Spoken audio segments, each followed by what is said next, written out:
प्रश्न 1. जाधव साहेब मोरे साहेब अचानक सत्याच्या घरी कसे पोहोचले? उत्तर 1. हे प्रेक्षकांनो अगदी धक्कादायक वळण होतं. जाधव आणि मोरे साहेब अचानक सत्याच्या घरी पोहोचतात आणि तिथे एक बॉम्बस्फोटासारखी बातमी देतात. मुकादम गायब झाला आहे आणि त्याच्या अपहरणाचा संशय थेट सत्यावर. मोरे साहेब म्हणतात, आता संशय इतका दाट आहे की तुला चौकशीसाठी पोलीस स्टेशनमध्ये यावंच लागेल. मंजूचा चेहरा काळवंडतो. इथे प्रश्न हा निर्माण होतो की खरंच सत्याचाच हात आहे का, की हा सगळा तात्यासाहेबांचा डाव आहे? पुढच्या भागात कदाचित आपण पाहू की सत्याला पकडून नेलं जातं आणि मंजू एकटीच उभी राहते संपूर्ण सिस्टीम विरुद्ध. प्रश्न 2. मुकादमच्या बायकोचा आरोप खरा आहे की खोटा? उत्तर 2. ती अश्रूंनी भरलेल्या डोळ्यांनी सांगते की सत्यानेच माझ्या नवऱ्याचं अपहरण केलंय. पण इथे गडबड आहे, कारण ज्या रात्री अपहरण झालं त्याच रात्री सत्याच्या सीसीटीव्ही फुटेज मध्ये तो घरी आहे असं सिद्ध होऊ शकतं. त्यामुळे हा आरोप म्हणजे भावनिक ब्लॅकमेलिंगची प्लॅनिंग तर नाही ना? खरा ट्विस्ट पुढच्या भागात असू शकतो, ज्यात उघड होईल की मुकादम स्वतः लपून बसलेला आहे, कारण त्याला कुणा मोठ्या राजकीय नेत्याने फसवलेला आहे. प्रश्न 3. तात्यासाहेब पुन्हा सत्याच्या मदतीला का आले? उत्तर 3. तात्यासाहेब जेव्हा म्हणतात तुम्ही माझं कुटुंब आहात, तेव्हा प्रेक्षकांना हृदयात हलकं वाटतं. पण त्यामागे खरा हेतू आहे का? काही गुप्त सूत्र सांगतात की तात्यासाहेबांच्या वरच्या आदेशावर हे सर्व राजकारण चालू आहे. सत्याचा वापर करून त्यांना निवडणुकीचा फायदा हवा आहे. पण मंजू जर ही खेळी ओळखली तर तात्यासाहेबांचं सगळं प्लॅनिंग उद्ध्वस्त होणार. प्रश्न 4. सपना आणि पंकज यांच्यात काहीतरी चाललंय का? उत्तर 4. हो प्रेक्षकांनो, काहीतरी नक्कीच शिजतंय. पंकजची नजर नेहमीच सपनीवर, आणि जेव्हा ती पाणी देत असते तेव्हा तो डोळे भरून बघतो. मंजूला हे लक्षात यायला लागलं आहे आणि तिचं वागणं अधिक चौकस झालंय. हे लव्ह ट्रायंगल पुढच्या भागात मोठा विस्फोट घडवू शकतं. कदाचित मंजू एक दिवस सपनीला थेट समोरासमोर आव्हान देईल. प्रश्न 5. सत्याच्या माफीनाम्याच्या मागे काही गुप्त अजेंडा आहे का?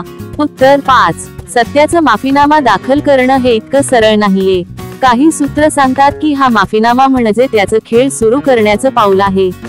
एकदा माफी मागितली की जनतेची सहानुभूती मिळते, पण त्याच्या यामागे मंजूचा प्लॅन आहे. जनता जिंकून मग खरे आरोपी उघड करणं. खरा स्फोट तेव्हाच होईल जेव्हा सत्याचं नाटकी माफीनामा एक मोठं कटकारस्थान उघड करेल. प्रश्न 6. पत्रकारांशी सत्याचं भांडण त्याच्या कारकिर्दीला धक्का देईल का? उत्तर 6. अगदी निश्चित. त्या पत्रकाराचा कॉलर पकडणं ही चूक नव्हती, ती एक रणनीती होती प्रेक्षकांच्या सहानुभूतीची. पण ही रणनीती उलटू शकते, कारण व्हिडिओ व्हायरल झाला आणि लोकशाही विरोधक अशी टीका सुरू झाली. पुढील भागात कदाचित राजकीय नेते याचा फायदा घेऊन त्याला पक्षाबाहेरचं दार दाखवतील. प्रश्न 7. मंजूच्या प्लॅनिंगचं किती श्रेय तिला मिळणार आहे? उत्तर 7. हा प्रश्न खूप भावनिक आहे. मंजूची पूर्णपणे सत्यासाठी उभी आहे. सीसीटीव्ही चेक करणं, पोलीस यंत्रणेला सतर्क करणं, सगळं काही ती स्वतः करत आहे. पण सिस्टीम पुरुषप्रधान आहे आणि तिला फक्त बायको म्हणून बघितलं जातं. पुढच्या भागात मंजूची भूमिका कर्मयोगिनी ते क्रांतिकारी अशी बदलेल याची पूर्ण शक्यता आहे. प्रश्न 8. तात्यासाहेबांच्या मीटिंग कॅन्सल प्रसंगाचा अर्थ काय होता? उत्तर 8. तात्यासाहेबांनी सगळ्या मीटिंग्स कॅन्सल करा हे जरी प्रेमात म्हणावं तरी त्यामागे एक सिग्नल होता, माझं नियंत्रण अजून माझ्याच हातात आहे. पण खरा ट्विस्ट इथे आहे. काही खबऱ्यांचं म्हणणं आहे की त्या मीटिंग्स मध्ये एक डील ठरणार होती, जी मंजू सत्य विरुद्ध वापरली जाणार होती. तर हे कॅन्सल म्हणजे एका मोठ्या स्फोटाचा स्थगित ठराव आहे. प्रश्न 9. मुकादमने स्वतःहून गायब होण्याची शक्यता किती? उत्तर 9. खूप जास्त. मुकादमचा चेहरा तणावग्रस्त होता आणि काही जणांनी तो एक दिवस आधी एका अंधाऱ्या गल्लीमध्ये गुप्त फोनवर बोलताना पाहिला होता. सूत्र सांगतात त्याला खंडणी मागणं होतं, त्यामुळे हा अपहरण नाटक असू शकतं. सत्य व मंजू जर हे सिद्ध करू शकले तर त्या दोघांची प्रतिमा हिरो सारखी उभारी घेईल. प्रश्न 10. मुकादमच्या बायकोच्या अश्रूंचं सत्य काय? उत्तर 10. प्रेक्षकांनो, या अश्रूंमागे जणू काही सागर दडलेला आहे.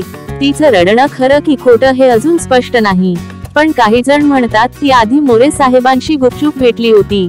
मग प्रश्न हा आहे, तिनं मोरे साहेबांना सत्याविरुद्ध भडकवलं का? पुढच्या भागात कदाचित मोरे साहेब स्वतःच कबूल करतील की हा संपूर्ण कट तिचा होता.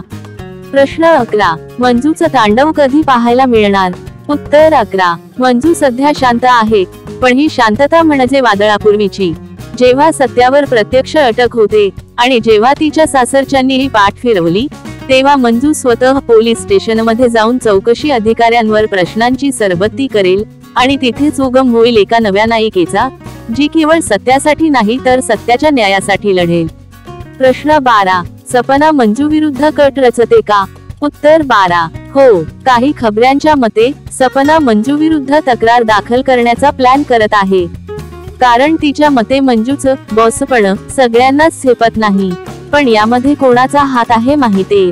पंचा. तो तिच्या कानात रोज काहीतरी पाळतो. पुढच्या भागात कदाचित सपना आणि मंजूची थेट तोंडावर झटका होईल. प्रश्न 13. सत्याच्या अपमानानंतर त्याचं वागणं का बदलतंय? उत्तर 13. सत्य आता शांततेच्या मार्गावरून सुडाच्या वाटेवर जातोय. पत्रकाराशी रागावून बोलणं, उगाच संशय घेणं, या गोष्टी त्याच्या तणावाचं द्योतक आहेत. कदाचित एका रात्री तो पूर्णतः बदलून एका गुप्त मिशनवर निघेल, ज्याचा उद्देश असेल खऱ्या गुन्हेगारांचा खात्मा. म्हणजे सत्य सॉफ्ट लीडर ते स्ट्रॉंग अवेंजर. प्रश्न 14. मंजू सत्य जोडीला समाजातून पाठिंबा मिळेल का? उत्तर 14. हा संघर्ष आहे एक सामान्य स्त्री विरुद्ध संपूर्ण व्यवस्था याचा, आणि समाज नेहमीच अशा लढवयांची साथ देतो. पुढच्या भागात आपण पाहू एक मोर्चा निघतो, ज्यात पोस्टरवर लिहिलेले सत्याला न्याय मिळालाच पाहिजे. हीच ती ताकद आहे जी सत्य आणि मंजूला सिस्टीम मधून बाहेर काढून जनतेच्या मनात बसवेल. प्रश्न 15. मुकादमचा अपहरण नाट्याचा शेवट कसा होईल? उत्तर 15. हा क्लायमॅक्स धमाकेदार असणार. पुढच्या भागात एका सिक्रेट ठिकाणी पोलीस रेड टाकतील आणि तिथे सापडेल मुकादम, पण तो एकटा नसेल. त्याच्या सोबत असेल एक व्यक्ती ज्याचं नाव ऐकून प्रेक्षक थक्क होतील. तो म्हणजे तात्यासाहेबांचा जवळचा माणूस. हा धक्का म्हणजे मालिकेचा मोस्ट व्हायलेंट प्लॉट ट्विस्ट असेल. प्रश्न 16. मुकादमच्या अपहरणामागे मंजूचा गुप्त प्लॅन असू शकतो का? उत्तर. मित्रांनो, हा प्रश्न एकदम धक्कादायक आहे, कारण नुकत्याच काही सूत्रांकडून समजतंय की मंजूनेच सत्याला वाचवण्यासाठी एक मोठा प्लॅन आखलेला होता आणि मुकादमचं अपहरण हे त्याचाच एक भाग असू शकतो. आता तुम्ही विचार करत असाल, मंजू असं का करेल? पण थांबा, सत्य अडकला, मंजूचा संयम सुटला. ती आता फक्त पत्नी नाही, एक योद्धा झालीये, आणि या प्लॅन मागे तिचीच गुप्त यंत्रणा असू शकते, जी पोलिसांच्याही आधी मुकादमचा ठावठिकाणा शोधून काढेल. पुढच्या भागात आपल्याला मंजूचे काही गुप्त कॉल्स आणि एका अनोळखी व्यक्तीसोबतची तिची भेट दाखवली जाणार आहे, ज्यातून हे उघड होईल की मुकादम अद्याप तिच्या नजरेपासून दूर नाही. काय मंजूच मुकादमला गायब करून सगळ्या चौकशीकडे दिशा देत आहे का? ही कहाणी आता एका राजकीय थरारात बदलत चालली आहे.